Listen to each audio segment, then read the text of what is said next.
Sometimes I don't know what I'm talking about, and other times the person I'm talking to doesn't know what they're talking about.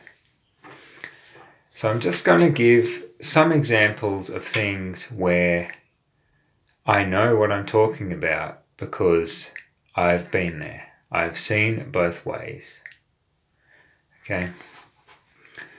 A big one is the difference between being unambitious and depressed versus having chronic fatigue syndrome.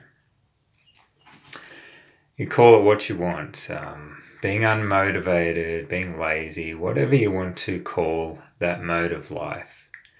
That's not the mode of life that I'm in now. I lived with depression my entire adult life. That's not what I'm experiencing with CFS.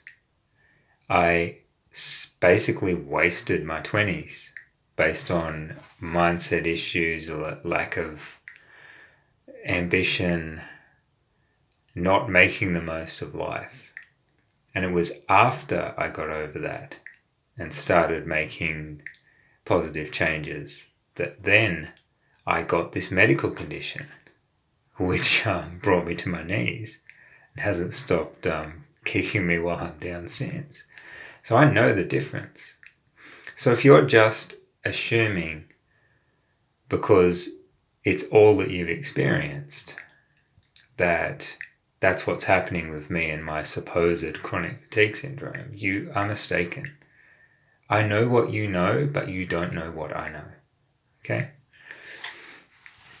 Now, another example that'll probably come up eventually with my personal philosophy videos is the difference between arrogance and not seeing other people's point of view and taking a stand for what I believe.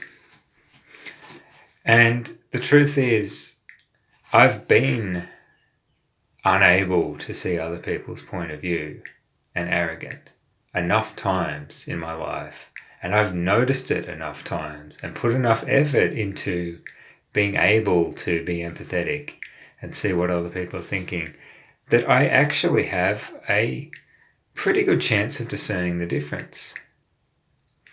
I can now say, well, look, I think that this philosophy is more sound than the alternative.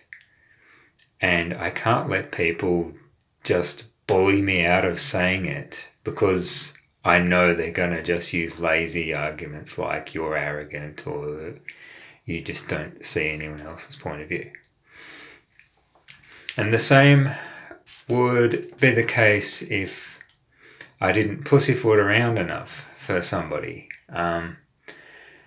Someone would prefer that I somehow predict what they will feel in response to me saying something a particular way and change how I present things to suit their preference.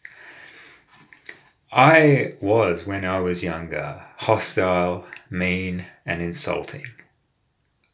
I know what it's like to be hostile, mean, and insulting. And I can tell the difference.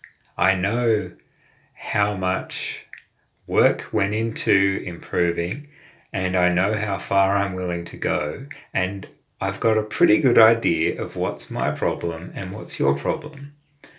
So if you're interpreting something I'm saying as being mean or hostile or insulting, there's a pretty good chance that on analysis it's not actually insulting, it's not actually mean, and it's not actually hostile. It's just that you're reading that into it.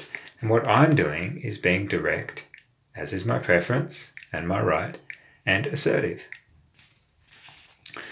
And just another example from another domain.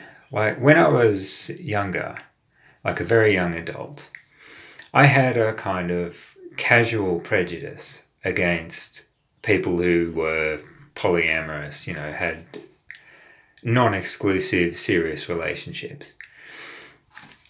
And I was just ignorant.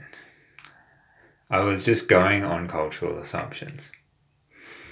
And then at some stage in my life, I started wanting the same thing and acted on it and got into a legitimate, non-cheating, non-monogamous relationship, being serious, very serious about multiple partners.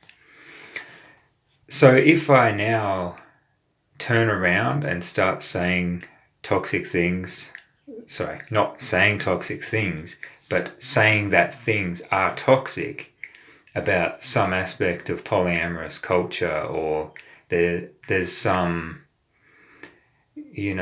real risk involved, I know that that's not prejudice.